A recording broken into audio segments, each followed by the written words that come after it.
So the first stylish summer shoe on this list is inspired by vintage tennis shoes of the 1970s. And of course, since it's a sneaker, it's incredibly comfortable to wear, sporty, yet it still looks smart with an outfit because of its modern minimalism. The shoe I'm talking about, gents, is the court leather sneaker. Now, the key style details that I look for in a leather sneaker are a clean sidewall design. You want a premium full grain upper leather, and overall a low profile silhouette. Now, if you're in your 40s or 50s like me, I think a classic brown like this in toffee looks great, which paired with the off-white sole gives a little bit of contrast and an overall vintage meets modern type look. Now, for some of you guys, you're going to want a solid white. I feel this is a younger man's look, so if you're in your teens, 20s, or 30s, it's a classic style that's been around for years. And by the way, either of these pairs will look great with a pair of tan chinos paired with a linen shirt in white or any of the pastels like light blue, lavender, or even mint. Now, the reason I like court shoes for summer is right here. Check out the perforated leather, the vents right here in the toe box. Gents, it's a small detail, but on hot days, it's going to help keep those puppies cool. Now, this next shoe is one of my favorites for hot weather because it screams summer sophistication. Gents, the shoe I'm talking about is the classic penny loafer,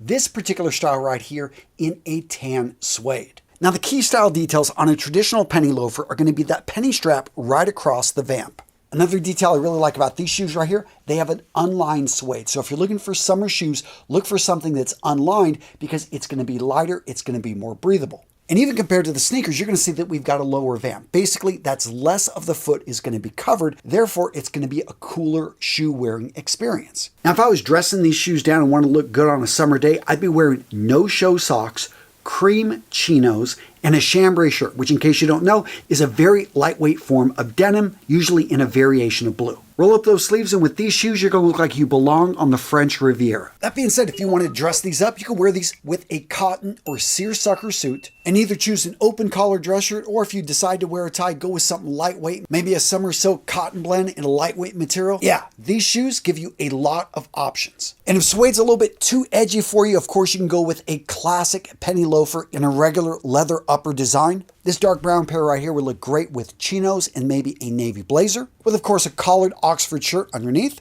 Maybe even dress it up a little bit more with a striped regimental tie. Now, gents, all the shoes you're seeing in today's video can be found over at Thursday Boots. Now, gents, I've been partnering and working with Thursday Boots for years because I love what these guys do. If you want shoes that are stylish, well-made, and at a fair price, gents, look no farther than Thursday Boots. So, gents, when you go through their website, what you're going to see is that Thursday Boots is a lot more than just boots. They've got tons of shoe options, whether you're looking for dress shoes, whether you're looking for more casual sneakers, if you're in the market for boat shoes, if you're in the market for double monks, you want a pair of good-looking running shoes, or classic white sneakers. Well, gents, you're going to find them over at Thursday Boots. And of course, if you're in the market for a pair of boots, definitely check out Thursday's collection. And if you've never bought a pair from them, I would highly recommend starting off with their classic laced boot, the Captains. They come in a wide variety of colors. The Arizona Adobes being one of my favorites, or the Browns in their classic collection. I have both of these. And of course, when we talk quality, let's talk about the construction, Goodyear welting. It's one thing I've always loved about Thursday is that they make their boots to last and to be comfortable. And like always, gents, I take care of you. I know the founders. I make sure you get the best deal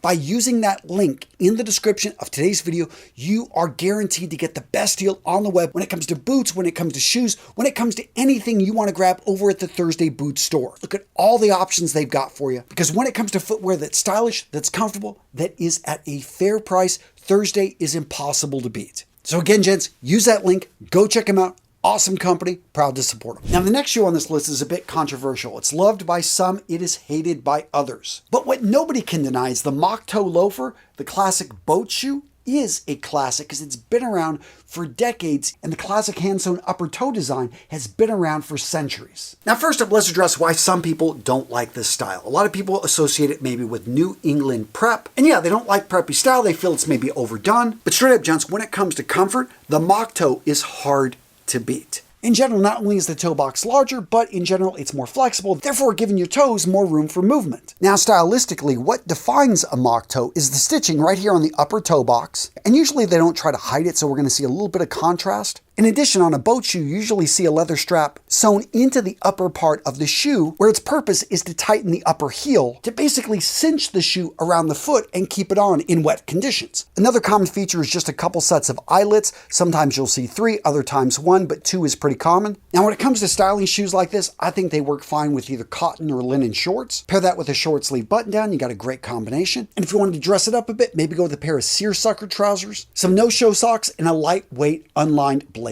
Now, this video is all about summer style, and if you have to get dressed up and wear a pair of proper dress shoes with a suit, but you still want a pair of shoes that have something to them but aren't screaming for attention, then gentlemen, you need to get a pair of wingtips. Now, as many of you guys know, wingtips are a form of brogues. Now, there are 4 common styles of brogue shoes out there. We're going to see quarter brogues, semi-brogues, full brogues, aka wingtips, and long wing brogues. Now, broguing in shoes means that they have actually cut holes, perforations in the leather, and historically this type of shoe was actually used for hunting in marshes. The idea was when you're walking through water, it would go through the shoe, and the holes, the broguing, would allow the water to drain. Nowadays, on most dress shoe, you'll find the broguing design is just that, design. It does not go all the way through the leather. But what I love about broguing and why it's so stylish is, from a distance, these shoes look like classic dress shoes. In fact, it's not till you get up closer that you start to see all the stylistic work done in the leather. And for that reason, I love brogues. They're understated, they're sophisticated, they're absolutely beautiful. But what if you're not into brogues, but you still want something that's understated, something that's elegant, something that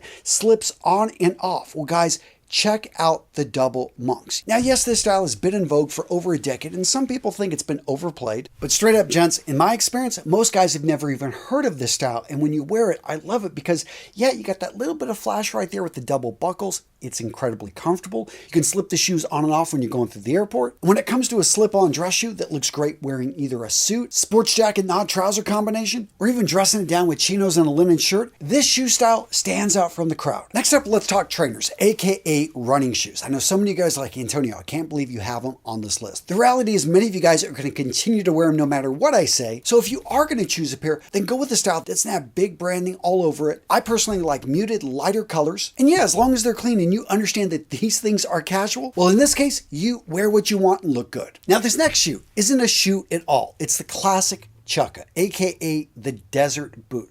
Coming out of World War II Cairo, this was designed specifically for British officers in North Africa who wanted a boot that gave them traction, was comfortable, and could deal with the hot conditions. And gents, if you're into boots, you want to learn more about the different types of boots out there, well, guess what? I've got a video for you, boom, right here.